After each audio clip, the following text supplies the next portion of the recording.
Ya, nunggu siapa? Nisa sama Aulia ya.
Kita mulai aja ya, sekalian nunggu Nisa.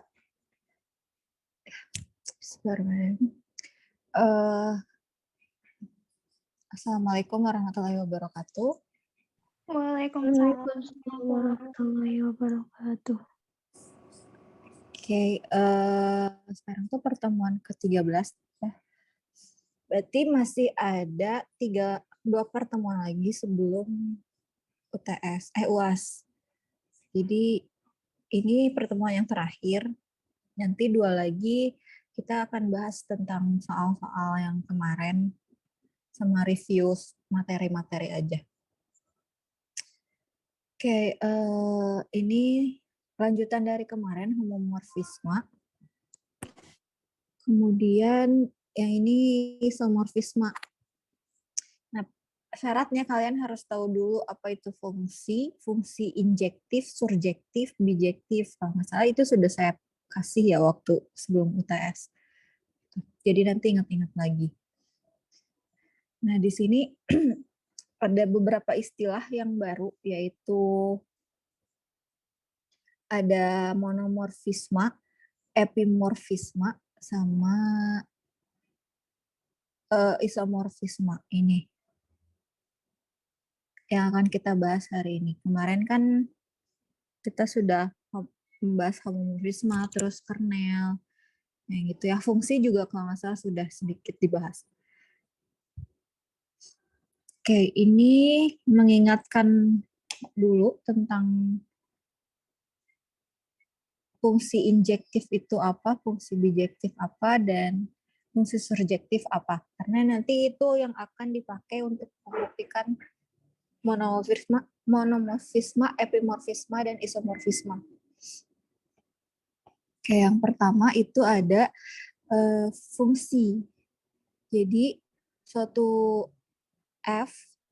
fungsi f dari G ke G inverse, kita katakan fungsi kalau misalkan dia memenuhi ini, syarat ini ya.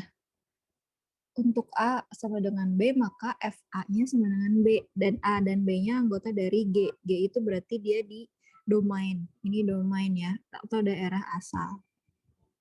Gitu. Jadi pokoknya kalau kita ambil 2 angka, berarti kan sebenarnya ini kita bicaranya dengan angka, bayangin aja angka ya. Kalau misalnya kita ambil 2 angka dan 2 angka itu sama, maka kalau kita operasikan dengan fungsinya, maka hasilnya akan sama, itu intinya. Kemudian yang kedua itu ada fungsi surjektif atau onto atau pada. Jadi F disebut surjektif jika FG-nya sama dengan G aksen. G ini berarti domain ya, G aksen ini daerah hasilnya. Atau dengan kata lain, kalau untuk setiap A anggota A aksen anggota G aksen, ada A anggota G sehingga A aksen sama dengan FA. Jadi kalau saya gambarkan ya, dalam diagram panah, berarti kan ini ada G aksen. Di sini dibilang untuk setiap A aksen, berarti untuk setiap, jadi kalau misalkan di sini ada 3 A, B, C, jadi untuk setiap anggota di G aksen, berarti ketiga-tiganya ini selalu ada A anggota G, terdapat A anggota G. Berarti ini aksen aja lah ya. Ini juga selalu ada. Jadi setiap di G ini selalu ada di sini. Tapi boleh sama berarti ya. Enggak. Gitu. Jadi setiap di G aksen itu ada pasangannya di G. Kayak gitu. Terus yang terakhir adalah fungsi injektif. Fungsi injektif atau fungsi satu-satu. Di sini dikatakan fungsi injektif kalau misalkan FA sama dengan FB, maka A-nya sama dengan B. Jadi kayak inverse-nya dari sini ya. Itu yang harus diingat-ingat. Kemudian yang terakhir adalah fungsi bijektif. Fungsi bijektif atau korespondensi satu-satu. Korespondensi satu-satu itu kalau dia bijektif dan injektif ini. Jadi dia injektif dan surjektif misalnya. Baru dia bijektif. Gitu. Jadi diingat fungsi surjektif, injektif, baru bijektif. Nah, kemudian ada definisi 2. Ini baru kita masuk ke monomorfisme. Monomorfisme itu kalau suatu homomorfisme dari G ke G-nya injektif aja. Terus kalau epimorfisme, dia harus homomorfisme dan surjektif. Terus kalau isomorfisme, dia homomorfisme, tapi dia bijektif. Gitu ya.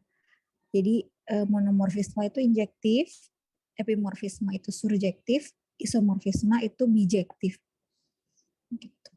Kemudian ada endomorfisme kalau dia ke dirinya sendiri, maksudnya G dan G inverse-nya sama. Kemudian ada endomorfisme yang bijektif itu disebut automorfisme.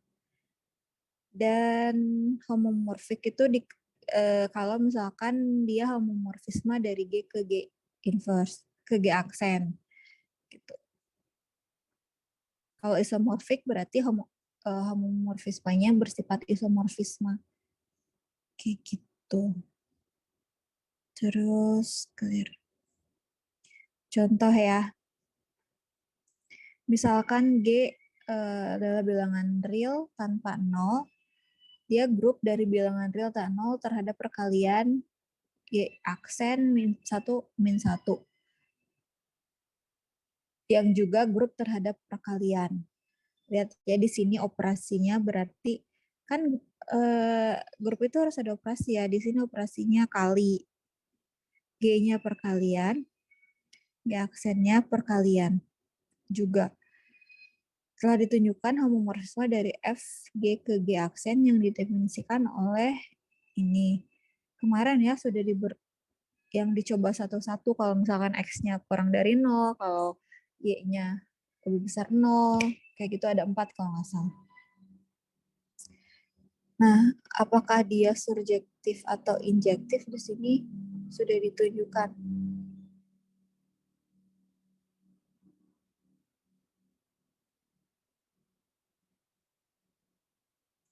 Jadi di sini dibilang dia surjektif karena kan di G aksennya tuh cuma ada 2 ya.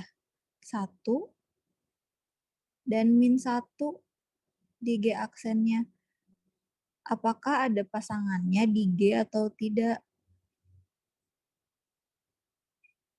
Pasti ada lah ya, karena di G juga dia bilangan real, tapi tanpa nol. Jadi 1 sama min 1 itu pasti ada pasangannya di G. Kemudian dia tidak 1 min 1 karena terdapat V dan P per 2. Dan jadi setengahnya maksudnya gini, kalau 1-1 berarti kan dia tuh punya satu pasangan ya masing-masing. Tapi kan di sini kalau X-nya bilangan real positif itu 1. Kalau X-nya bilangan real negatif itu min 1. Berarti kan semua yang bilangan positif itu 1. Berarti kan nggak tunggal ya, nggak 1. Dan yang negatif 1, negatif 2 semua milih negatif 1. Berarti setengahnya dari bilangan real ini milih 1 dan setengahnya dari bilangan real ini milih negatif 1. Jadi dia bukan 1-1 atau bukan injektif. Jadi bisa dibilang dia bukan isomorfisme tapi hanya monomorfisme aja. Kemudian ini contoh 2. Contoh 2 ini tidak surjektif ya, menunjukkan tidak surjektif. Jadi kalian lihat aja. Kemudian teorema 1. Langsung ke teorema 1. Kalau ada yang mau ditanyakan langsung aja ya. Membahas ini kenapa contoh 2 nggak injektif, kayak kita bahas aja. Homomorfisme dari G ke Z, Z itu berarti bilangan bulat, ke Q bilangan rasional tapi tanpa nol, yang didefinisikan oleh Gx-nya 2 pangkat X untuk setiap X anggota Z, maka G adalah monomorfisme. Monomorfisme itu berarti dia hanya surjektif.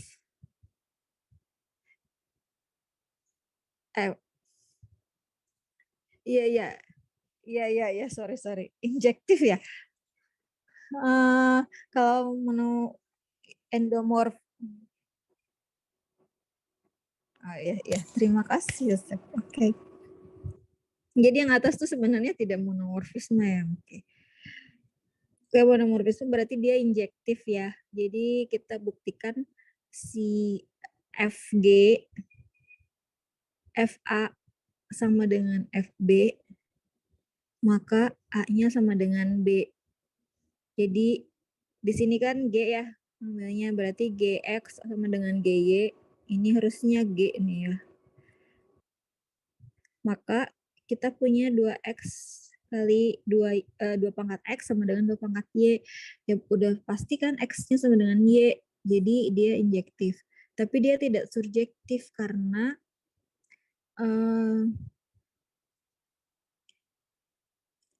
kan misalkan kita mau 2X ya. Jadi kita tuh sebenarnya nyari X. X-nya berapa supaya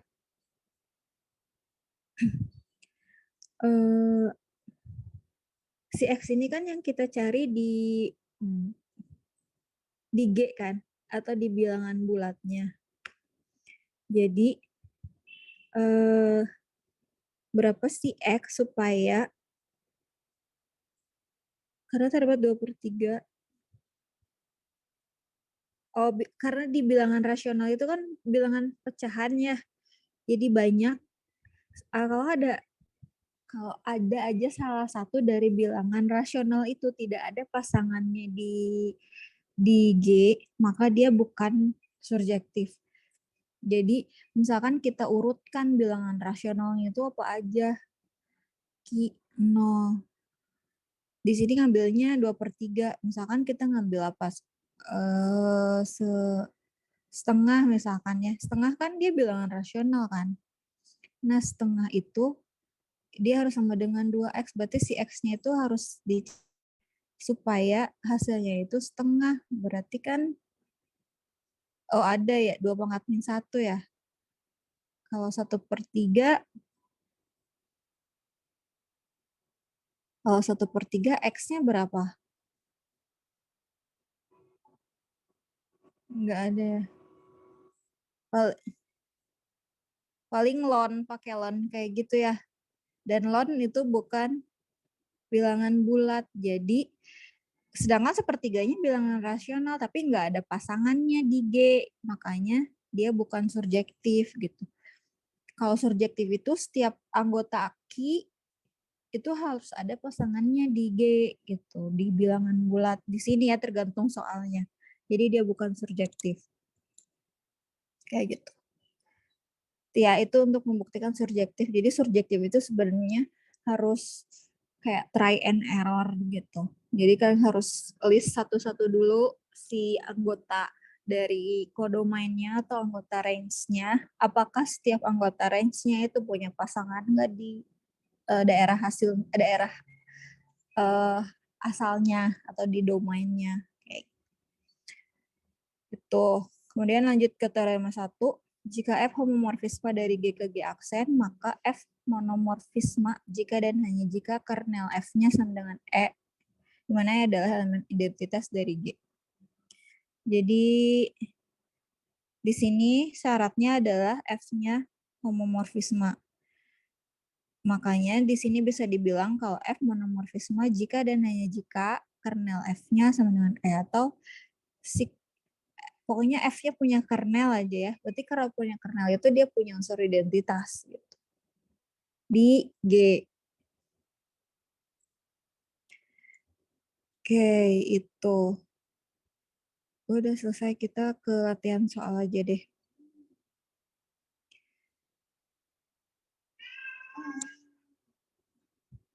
Yang mana ya? Misalkan G adalah grup dari semua bilangan real positif terhadap perkalian. Oke, nomor 1 aja. Di sini bilangnya real positif terhadap perkalian. Si G-nya ya. Terus G aksen, semua bilangan real terhadap penjumlahan. Mampu geracu itu si ini. Bawah.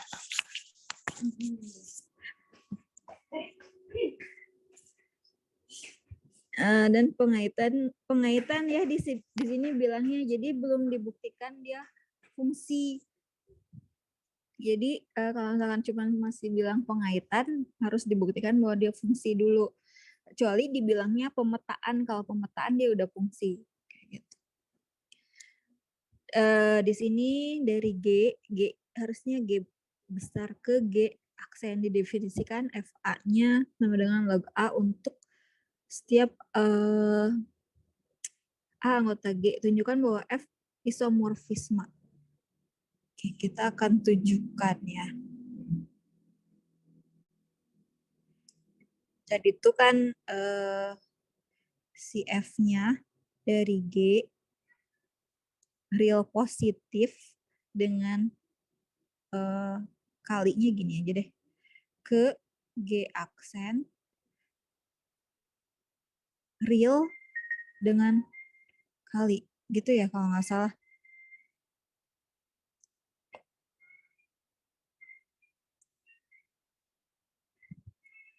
Terus apalagi dibilangnya?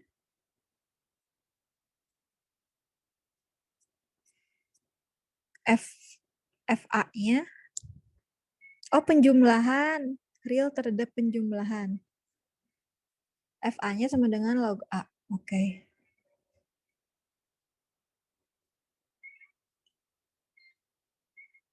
Ini penjumlahan. Dan FA sama dengan logaritma A untuk setiap A-nya anggota dari G. Itu.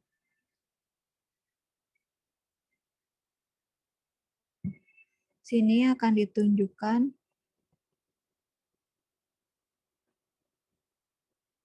bahwa F-nya adalah isomorfisme. Oke, pertama bukti ya. Kita buktikan bahwa ini sebenarnya saya nggak boleh nulis dulu kayak gini ya. Sebelum dibuktikan itu fungsi gitu.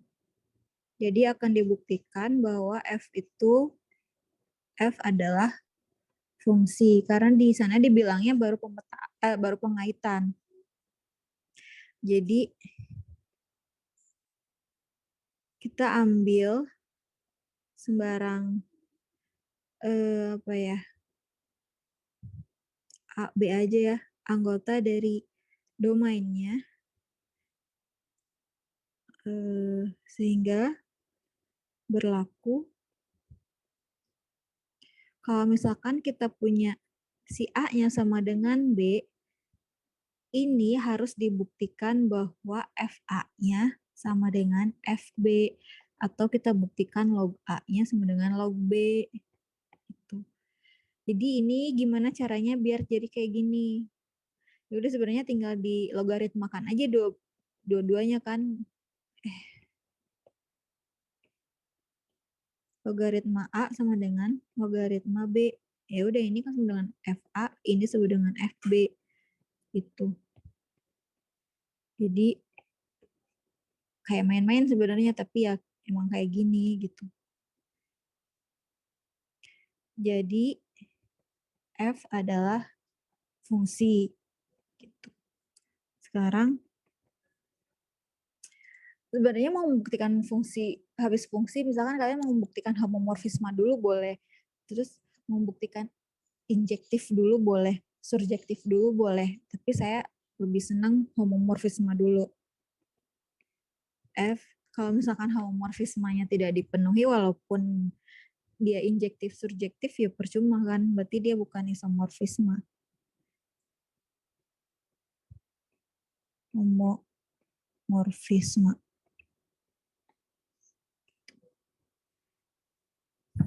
Jadi kemarin ya homomorfisme ambilnya tetap A sama B anggota G. Berarti kan misalkan saya punya FA, berarti kan dia sama dengan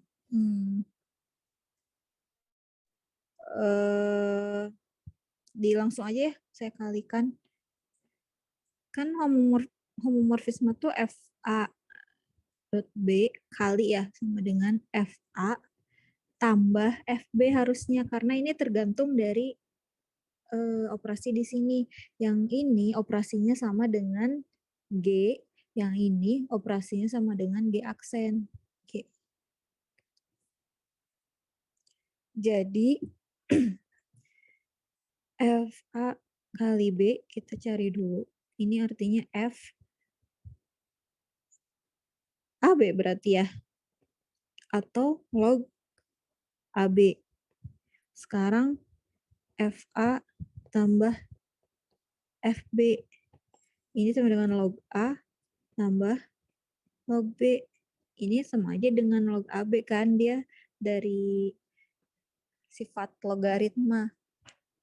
Jadi intinya si A kali B itu sama dengan FA tambah FB.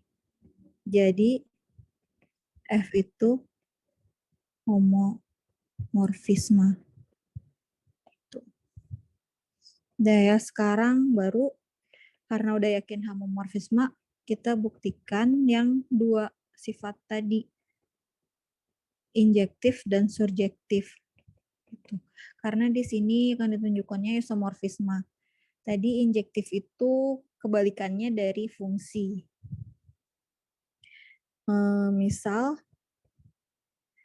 FA-nya sama dengan FB. Berarti kan log A sama dengan log B. Gimana caranya ini biar jadi A sama dengan B?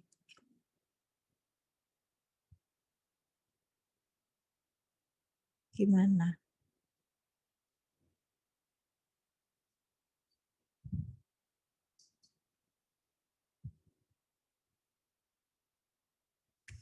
Dari logaritma, biar hilang logaritmanya, diapain?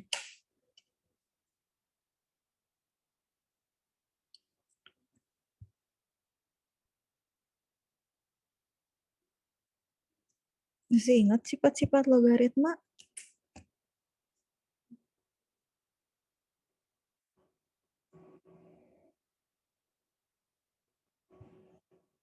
So, searching dulu.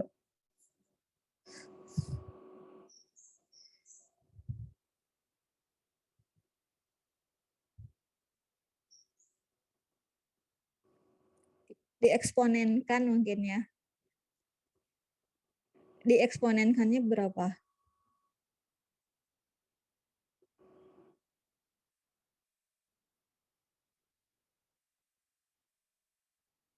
Sesuai dengan pangkat ini kan yang di sini nih.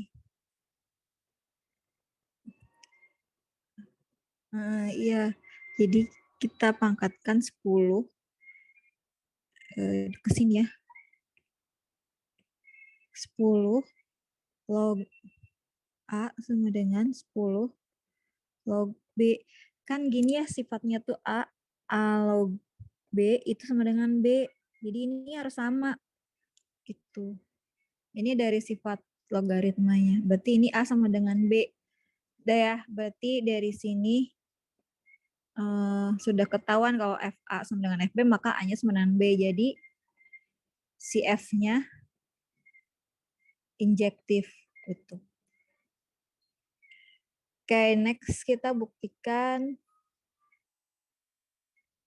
Ini kalau nanti, ini mau di screenshot dulu. Sudah. Oke.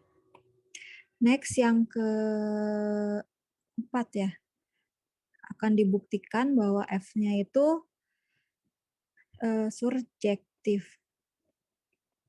Saya tulis lagi fungsinya ya, dari G dengan operasi kali. G, dia bilangan real positif dengan operasi kali. Ke G aksen, dia real aja dengan operasi tambah.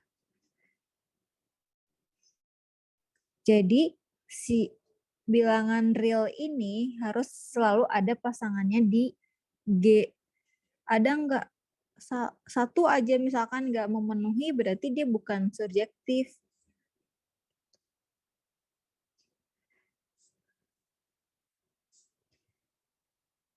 Ada nggak bilangan logaritma? Berarti kan di sini semua bilangan logaritma ya. Jadi dia harus ada pasangannya di G. Ini G aksen tuh bilangan logaritma. Apapun dia harus ada pasangannya di sini.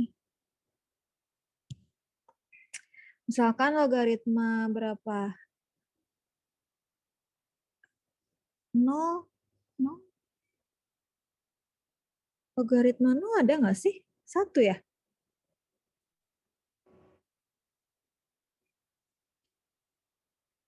Nggak boleh 0. Logaritma 1 baru 0. Iya, ya. Tapi di sini dia nggak bilang nggak 0 ya. Si R.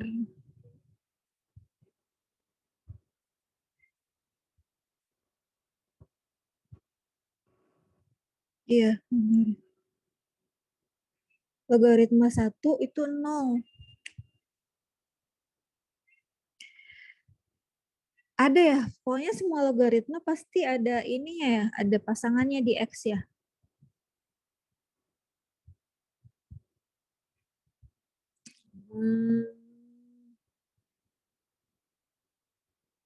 Iya, berarti untuk setiap X aksen sama dengan log X, dia anggota dari G aksen, terdapat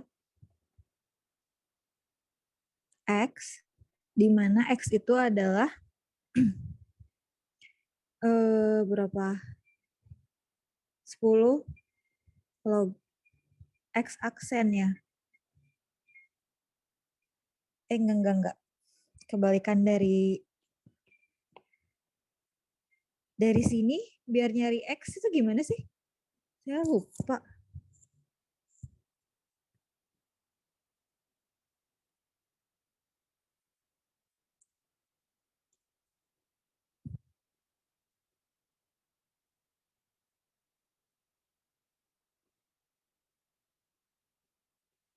Misalkan A sama dengan log B. Nah, saya pengen nyari B. B-nya gimana?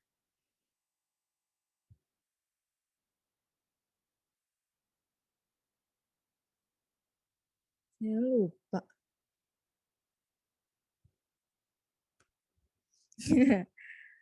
Oke, gini deh, dipangkatin 10 dulu aja.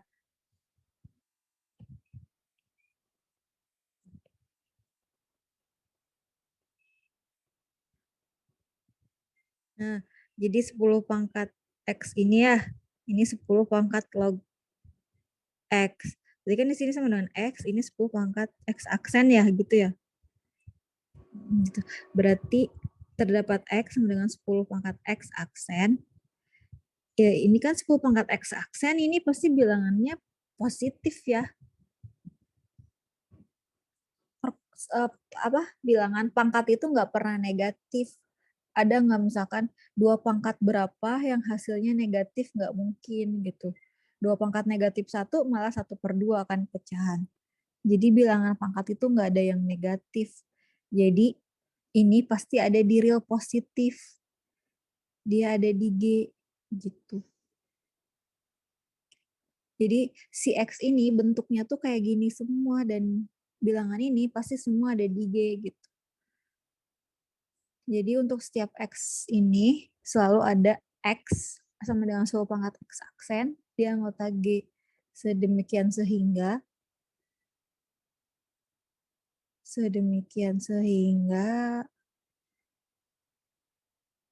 Fx itu sama dengan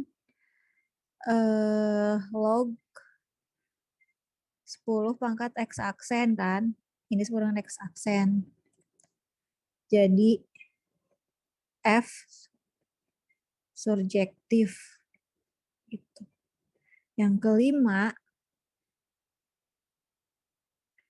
karena F homomorfisme yang bersifat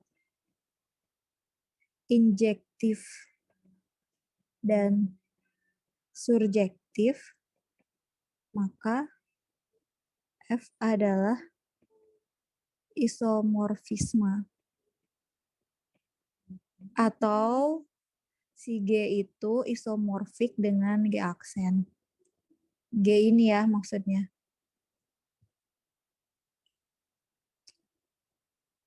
Sudah.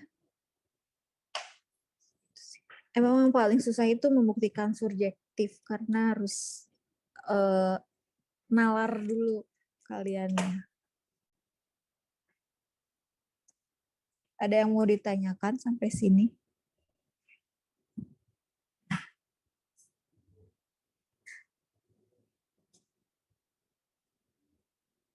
Bisa dimengerti?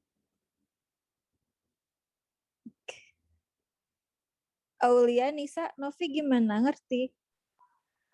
Bu, saya pengen tanya yang apa?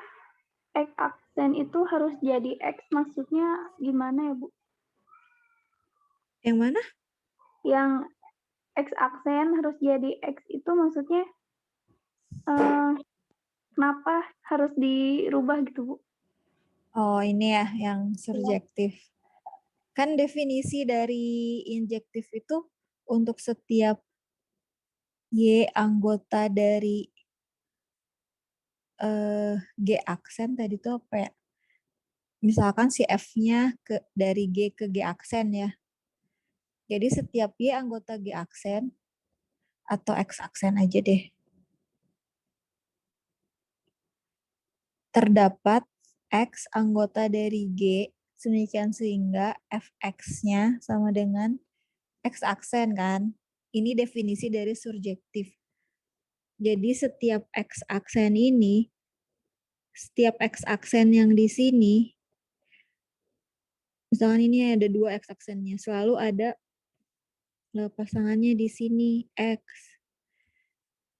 Gitu. Jadi kalau misalkan saya punya X aksennya itu tadi log X nih yang ini, apakah ada X di sini yang memenuhi X sama dengan log X-nya? Nah, kalau misalkan ada yang memenuhi, apa sih X-nya ini? Jadi saya nyari X ini makanya. Jadi kan si X aksen ini sama dengan log X ya. Nah, si harus ada yang memenuhi kan di sini, di X ini. Nah, kalau ada yang memenuhi apa, dia harus jelas gitu. Jadi, sorry. Jadi di sini saya nyari X, ternyata yang memenuhinya itu adalah bentuknya seperti ini, 10 pangkat X aksen. Jadi kalau si XX-nya itu bentuknya 10 pangkat X aksen, maka dia selalu ada gitu si pasangannya. Jadi misal nih ya, kalau misalkan saya di sini kasih angka deh.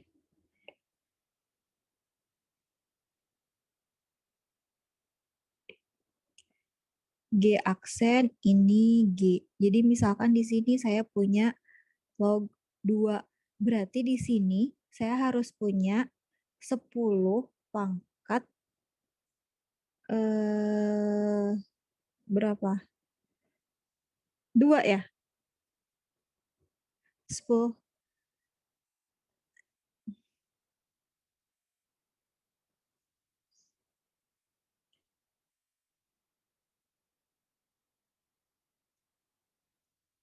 Enggak.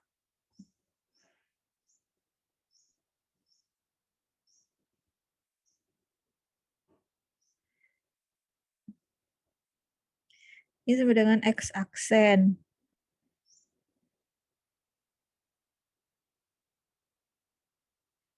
Berapa sih? Kok jadi bingung? Jadi 2. Iya, bukan 10 pangkat 2, tapi 10 pangkat log 2. Kayak gitu. 10 pangkat log 2 kayak gitu, Aulia. Di sini. Nah, 10 pangkat log 2 itu kan pasti bilangan pecahannya, bukan bilangan, desimal. Jadi 10 pangkat apapun pasti ada pokoknya hasilnya di sini. Kalau misalkan di sini ada log 100 lagi misalkan, berarti di sini harus ada 10 pangkat log 100. Kayak gitu, log 100 kan 2. Jadi 10 pangkat 2 pasti ada di G gitu, dan di sini harus positif semua. Jadi bentuknya tuh harus kayak gini dan harus 10 pangkat ininya.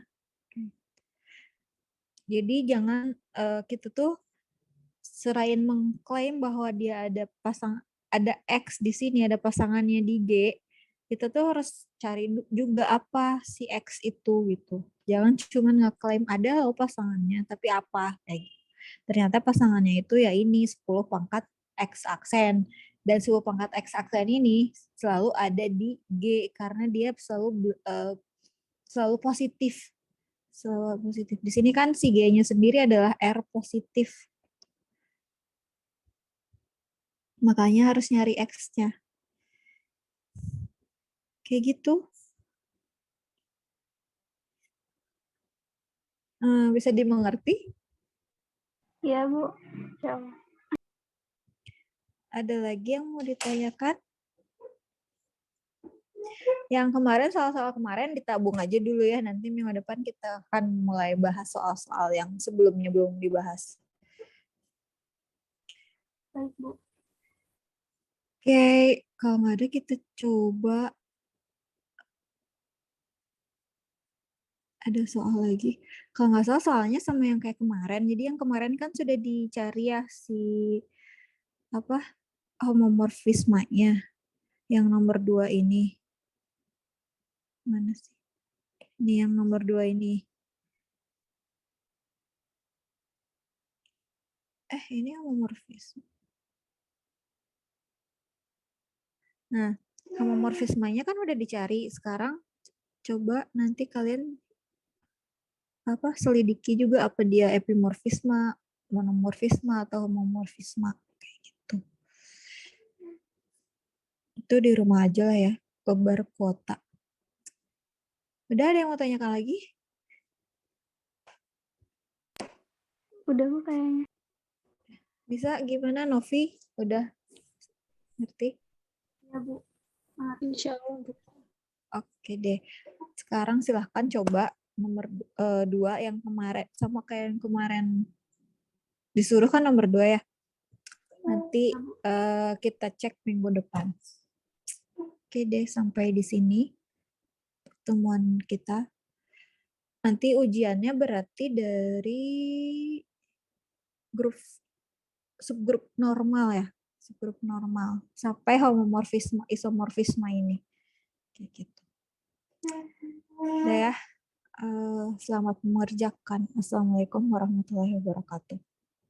Waalaikumsalam warahmatullahi wabarakatuh.